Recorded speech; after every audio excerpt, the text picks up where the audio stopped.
Welcome to Horizon. Glad you could be with us.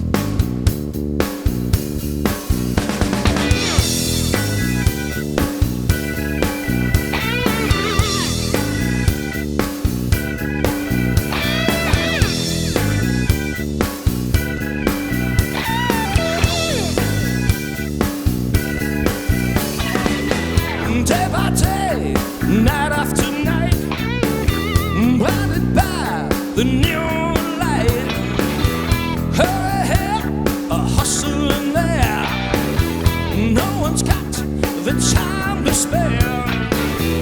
Money's tight, nothing's free. Won't somebody come and rescue me? I'm stranded, well, caught in the crossfire. Yeah, I'm stranded, well, caught in the crossfire. Well, tooth for tooth, eye for an eye. Sell your soul just to buy. Making a dollar, stealing a dime. Well, come on, can't you see that I am stranded? Well, caught in the crossfire. Yeah, I'm stranded. Well, caught in the crossfire. Well, I need some kind of kindness, some kind of sympathy. Oh, no, I'm stranded. Well, caught in the crossfire.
Trust nobody, don't be no fool.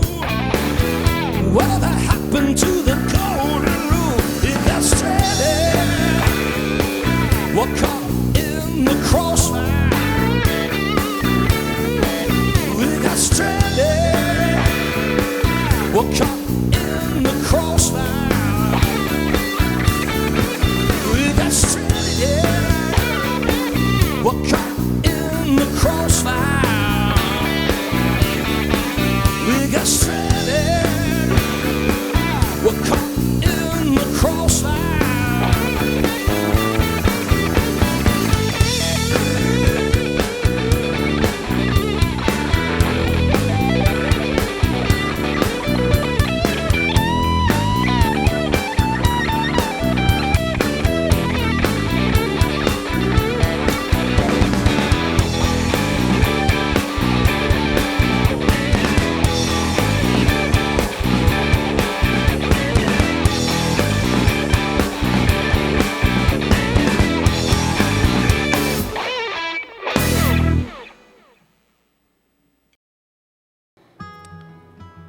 This is Greg. Greg and his wife Maggie have sat down for dinner, but quickly their conversation turns into an argument. Greg says something rash, and he suddenly finds himself on the other side of a slammed door.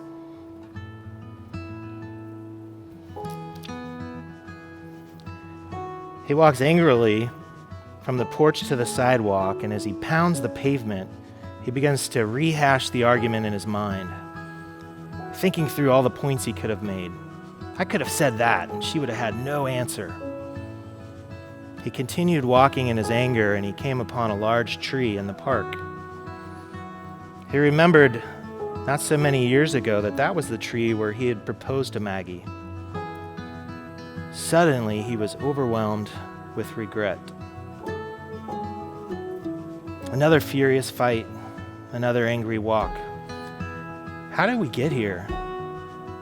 He could have apologized and ended the fight, but instead he dug in his heels as usual. Greg's mind quickly scrolled back, thinking of all of their heated debates. He recognized a pattern, his nitpicking, pontificating, and ranting, and Maggie trying to make peace, but him continuing to escalate things. He glanced at the tree and thought of another day many years ago, where he was at the very same park with his parents. That day, his father got into a very similar argument with his mother. And his father was the opinionator, the instigator, the escalator. He remembered his father's famous line that would be fired like a weapon in the midst of any argument. "Don't cross me," his dad would say. Instantly, Greg remembered last night, where he said those very same words to Maggie. "Don't cross me." And he bitterly thought that he had become his dad. Deep in thought, Greg continued to walk, remembering the pain that his dad had caused in their home, the bitter fights, the angry divorce, the years of resentment. Soon Greg found himself at a crossroads, and he thought to himself, which direction am I heading? Hey friends, welcome to Horizon. My name is Ryan. If I haven't had the privilege of meeting you yet, I'm the family ministry director here.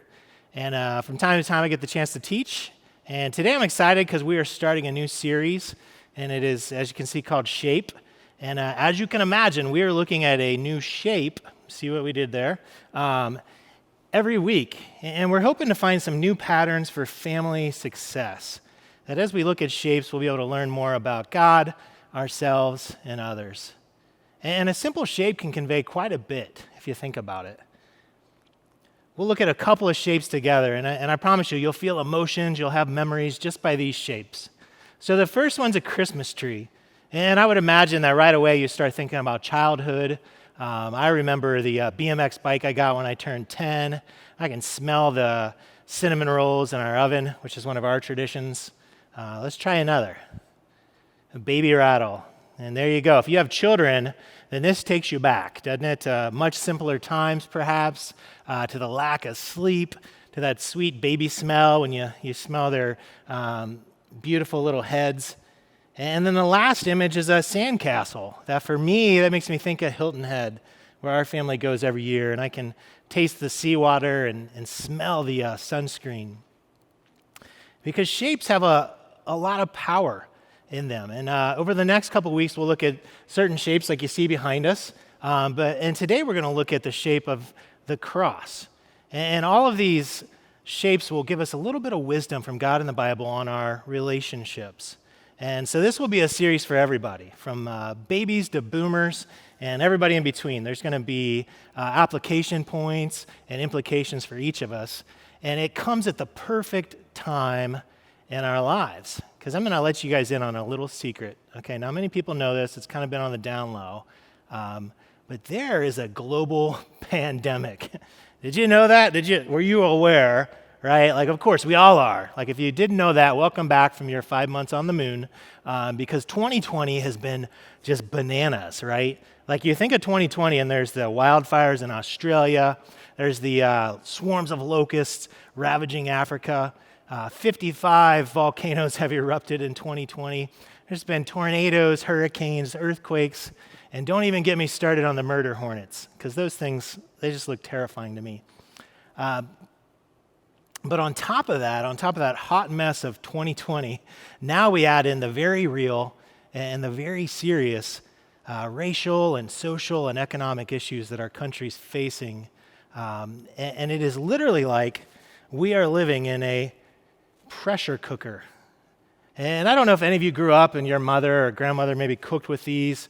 My mom cooked with these when I was growing up. And what they do is they trap in the moisture. So you put in a little water, you put in your meat and your vegetables, and then the steam, since it doesn't get released, it superheats the environment, and things will actually cook about 3 times quicker. They're pretty interesting. And we've all been living in this in 2020. And what's not great is that they also cook us. That in that environment of pressure so far this year, it certainly has impacted our relationships. A little survey here, okay? So if you're watching or here in the church, kids or students, if you're there, like think back about the last 5 months. Raise your hand at home or just agree. Has there been moments where your parents have just been like totally grumpy, like the grumpiest ever that you have ever seen them? Like somebody took their shredded wheat, they are angry. Have there been those moments?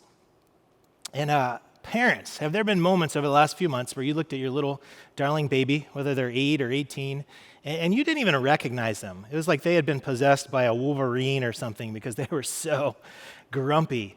I have certainly seen that with some of our kids. Well, this is why, the pressure cooker, that when we're in this, eventually the pressure has to be released. And a funny story, growing up, my mom was making pot roast one day with potatoes and carrots, one of my favorite meals, and she happened to be a garage sailor, okay? So she had bought a new to us used crock pot, and that thing was going, and it whistles if you've ever heard them, and the thing moves. And thankfully nobody was around it, but the gasket blew, okay? And food went everywhere. Hot food went on the ceiling and the wall. The lid was sort of misshapen afterwards. And to me, that's a great image of 2020 so far, that if we're not careful, we can explode, and sometimes onto others relationally in ways that we might later regret. So my question for us is, could there be a better way? Could there be a better way to live through this pressure cooker without exploding onto others when the pressure gets too high? And I think there is, and I think the shape of the cross is going to help us in that. Because here's the good news, that the God that we know, the Jesus we read about in the Bible, that some of us follow, he is not unfamiliar with the chaos of a year like 2020. That actually, when he walked this earth, he endured contagious diseases, he endured racial and national divisions on epic levels. He endured being just hunted for 3 years by his Roman and Jewish enemies that were eventually capture and kill him. He endured it all, and he knows how we feel. And in fact, one afternoon, after Jesus and his disciples had been healing people, they had been traveling, they'd been feeding people, Jesus had walked on water, I mean, all kinds of stuff was going down. They are exhausted, okay, and they finally get away. They finally sneak away from the crowds, and they have this moment together, just Jesus and his 12. And you can almost sense that he's going to instill some wisdom on them, maybe some encouragement. And let's read what he shares with them.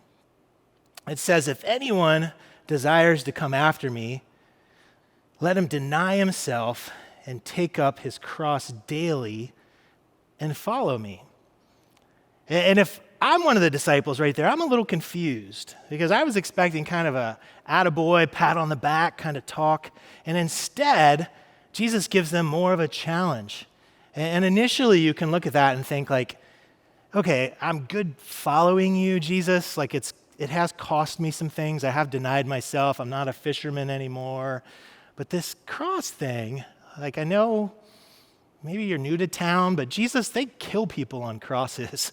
Like, were you aware of that? Are you sure you don't mean like a croissant? Because those are tasty and delicious, and I don't mind picking one of those up every day. But the cross, maybe it's a little too far.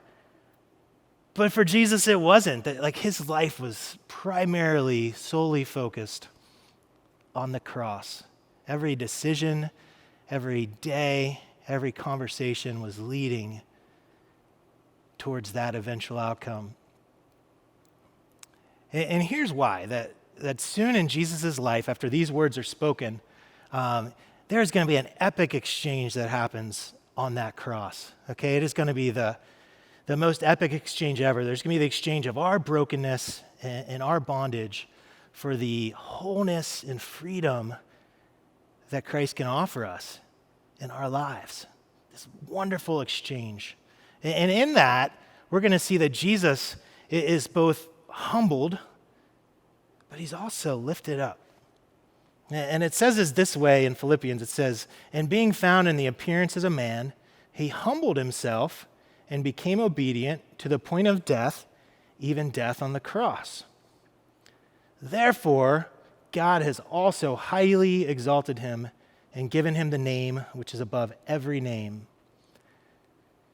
That Jesus was fully God and fully man, and he chooses to humble himself to the point of allowing people to kill him. It is beyond me. But the payoff is that he also is highly exalted, that there's a humility that leads to sacrifice, and there's an exaltation that leads to salvation. And because of that, this shape of the cross that we're looking at today has the ability to do two things in our lives. It has the ability to humble us, and it also has the ability to exalt us. And Jesus knew that, and he offered it to his disciples because he knew that they would need both of those traits and both of those characteristics. They would need humility in the relationships, and they would certainly need the confidence that would come from being lifted up by the cross. And today we're going to look at 3 ways that the cross can help us with our relationships. And the first one is this, that the cross helps us find clarity with crossed wires. That right now, when we're living in that pressure cooker of life, confusion is everywhere, right? It's almost like life has become a bad Zoom call, and you're not quite sure what Bob said. You couldn't quite hear it. Sally keeps forgetting to mute herself, and, Bob, you're not even sure he's wearing pants, right? Like, it's just crazy. It's chaos right now when it comes to communication. And communication is tough in general. There's so much nuance to it that when we've taken it all online, it has just become a hot mess. And for a while, you wear a mask for sure, and then maybe not, and then the CDC said this, and the WHO said that, and now we're wearing them again, because the governor mandated it. And no matter where you are in that, and we all have opinions, we all want to share them, right? And the best place to share strong, controversial opinions, right? It is on Facebook, right? So you can argue with strangers for hours. It'll be amazing. Well, no, not so. The temptation in this pressure cooker is to listen less, that I'm not going to really investigate your point of view, and to talk more. Well, the cross can help us with that, because the cross, in its ability to humble us, allows us to know that, hey, we don't have it all figured out, that we needed Jesus greatly, and we aren't the end-all of knowledge. When we lived in Myrtle Beach, we had a wonderful family doctor named Dr. Lindaberry. And he was a great guy. He was younger, probably his early 30s, new in his practice. And he was the best doctor we've ever had so far. And the thing that made him that was he had an amazing ability to listen. That we would walk into the room, he would sit down, he would ask about my job, my family, the kids. He would ask questions about my symptoms. He would just sit and listen, and it made him a great doctor. And one day I asked him about it, because I was just curious. I'm like, in a field where time is money, and there are more patients in the day to see than there are minutes, like, how can you give so much time to every person?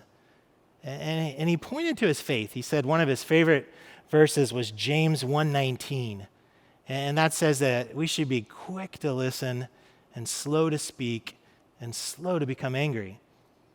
So he said he wanted to be a good listener, and I think it made him a better doctor.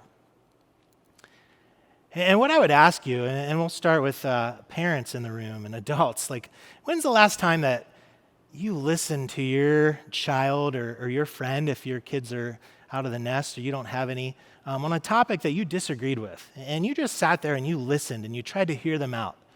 It's interesting that the words listen and silent are comprised of the same letters. And it's hard to do, isn't it? It's hard to just sit there and listen. very hard.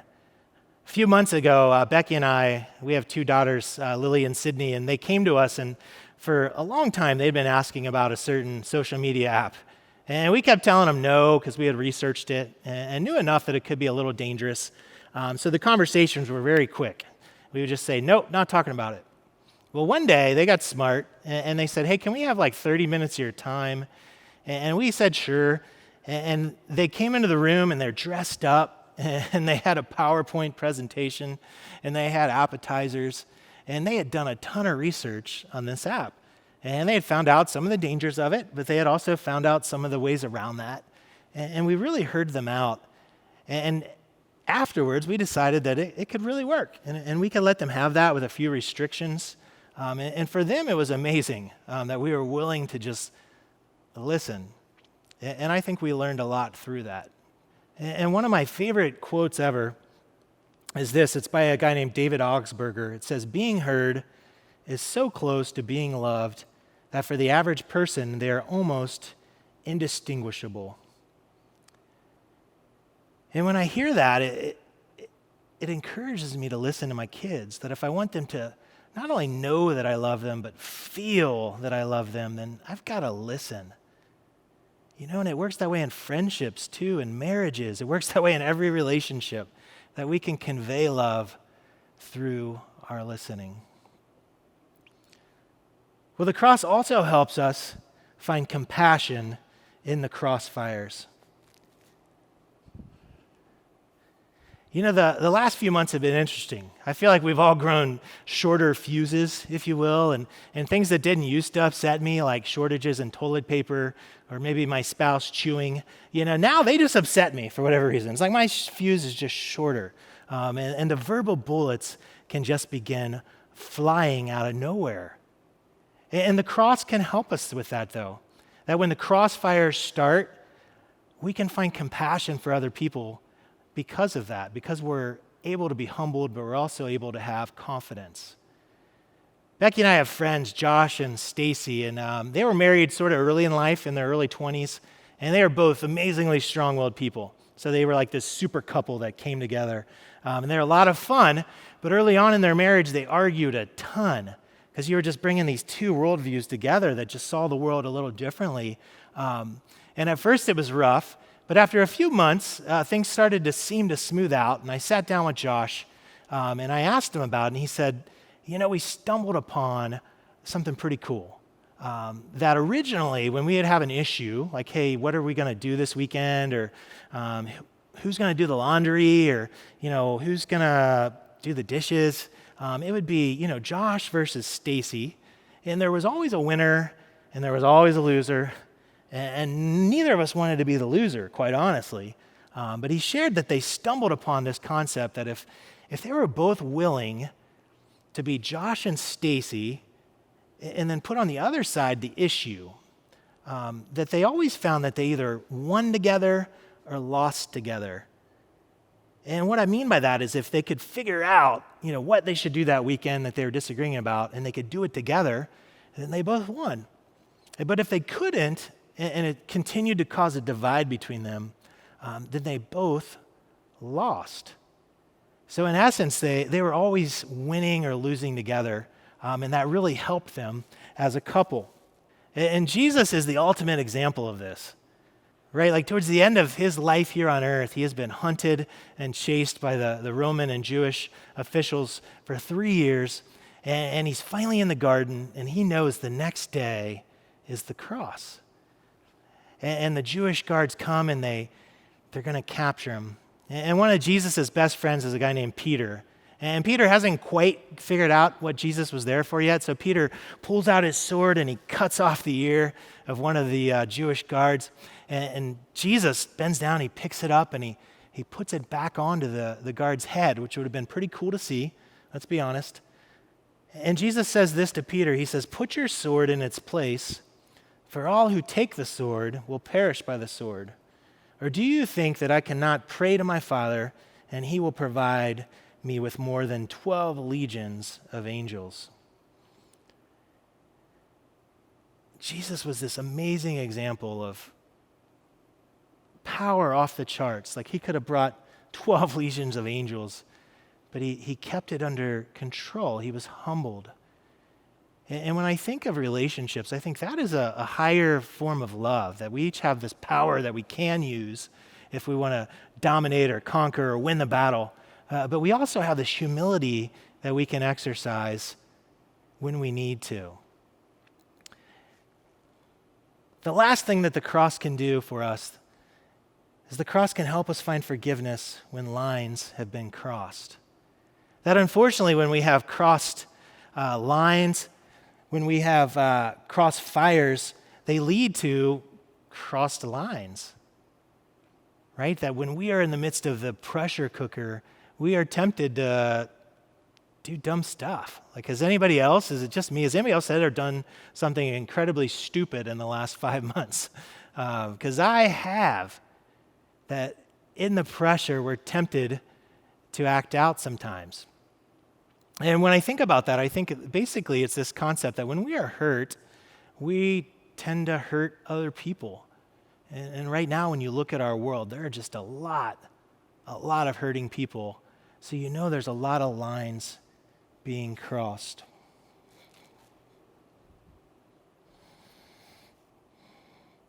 And gang, it's tough no matter which side of the fence you're on, right? Like maybe you're on the side of the fence where you have crossed some lines on your own, and you've got to say the two hardest words to say in the English language.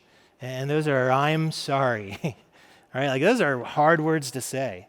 Or maybe you've been wronged and you're on the other side of the fence, and you've got to say maybe the three hardest words to say. I forgive you. Well, the cross gives us the power to do both of those things. It gives us the humility to see when we're wrong, when we've crossed lines, to allow us to say those two hard words of I'm sorry. But it also gives us the confidence when we're exalted and lifted up to be able to forgive other people. You know, it's interesting. Research on forgiveness only goes back to 1989. So we've only been studying this concept of I'm sorry and I forgive you for about 30 years. And in the research, I love this, they did research even on animals. Okay, so they researched monkeys and dogs and goats and, a couple dozen animals. And a lot of animals have the ability to at least display forgiveness. If one monkey knocks the other one off the branch and they sort of work it out, that there's a physical affection that happens. There's a touching. I've seen this in our golden retriever bear, that there's this physical touching after, he's eaten something he wasn't supposed to. The only breed of animal that they found that does not display any forgiveness tendencies is this one. It is the domestic house cat, right? Like that is one grumpy looking cat right there. They've never yet, maybe they will someday, but they've never yet found a cat that is willing to forgive. And though that's funny, it's also, to me, a great analogy that, like, we can choose to be the cat, but there are great implications for our lives.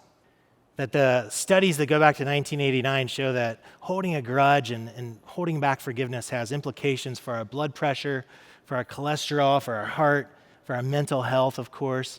Anxiety, depression, all of those things are amplified. And we have a great example in Jesus on the cross of forgiveness, that the cross can help us find forgiveness when lines have been crossed. That as Jesus, he's on that cross, that shape we're looking at today, and he's looking out into the eyes of the people in front of him, and he's seeing Roman soldiers who have spit upon him and mocked him and stabbed him with things. He's seeing Jewish leaders who have sold him up the river out of jealousy. He's seeing friends and family even that have betrayed him in the last few hours. And he looks out upon them and he looks into their eyes and he says, Father, forgive them, for they know not what they do. If you can forgive in that setting, then you can forgive anywhere. And I love the fact that on the cross, Jesus gives us the perfect example of forgiveness. And how could he hold a grudge when that was the whole reason he had come, was to fulfill that great exchange on the cross? I love romantic movies. It's kind of funny for a guy, but anybody else in here? And in a romantic movie, sometimes, there's a few of them, there's this scene that is called the great gesture, okay? And typically it happens when the guy has really screwed things up and the girl's taken off or she's lost interest, and he hatches this scheme, some way to really show her that he loves her, and in some of the movies, typically it involves a singing thing, like 10 Things I Hate About You, or The Wedding Singer, where he's going to bust into some ballad, in front of the public. Sometimes it's this mad dash to the airport, to try to find them. Sometimes it's holding a boombox over your head in their front yard. But there's this grand gesture to just show how much he loves her. Well, when you think of the cross and the shape of the cross, God is saying to us, he's saying, hey, that is my grand gesture of my love for you. And it says it this way in Romans. It says, but God demonstrates his own love towards us in that while we were still sinners, Christ died for us.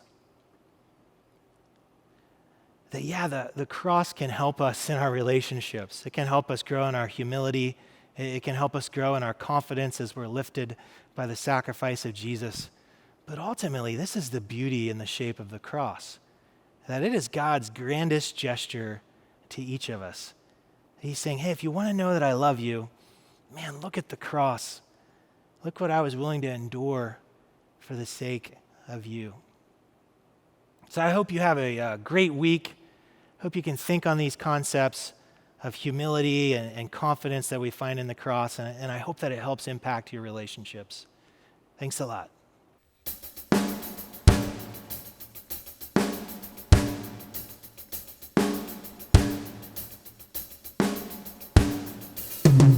Think about it, there must be higher love down in the heart or hidden in the stars above. Without it, life is wasted time. Look inside your heart, I'll look inside mine. Things look so bad everywhere in this whole world. What is fair? We walk blind and we try to see, falling behind in what could be. Bring me a higher love. Bring me a higher love. Oh, bring me a higher love. Where's that higher love I keep thinking of? Worlds are turning and we're just hanging on, facing our fear and standing out there alone. A yearning, and it's real to me.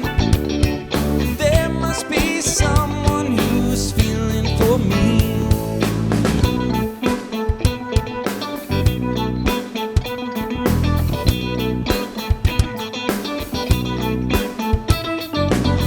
Things look so bad everywhere in this whole world. What is fair? We walk blind and we try to see, falling behind in what could be. Bring me a higher love. Bring me a higher love. Oh, bring me a higher love. Where's that higher love I keep thinking of? Bring me a higher love. Bring me a higher love. Oh, bring me a higher love. I could rise above on a higher love.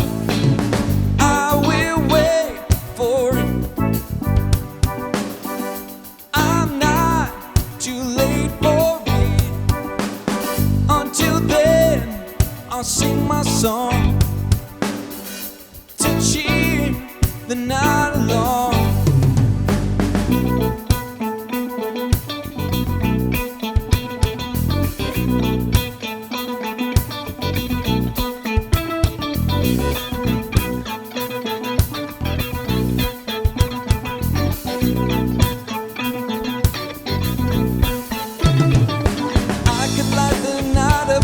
my soul on fire.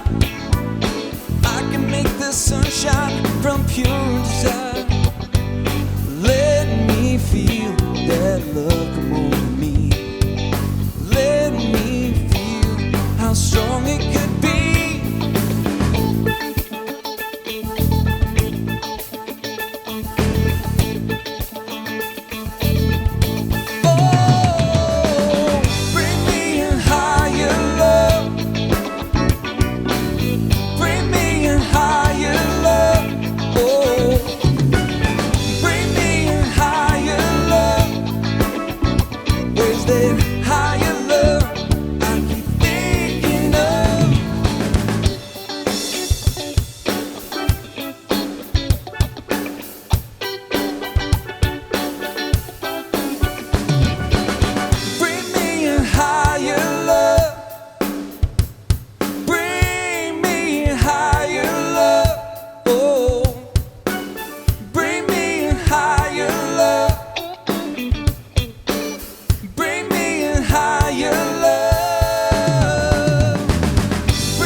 Well, thanks so much for being here with us today. Hey, just a friendly reminder, if you'd like to join us live here in the chapel or out on the terrace for services next weekend, go to horizoncc.com/reopen. You'll see all the links there for each one of the services. Go there, click on the links, make your reservations, and we hope to see you next week.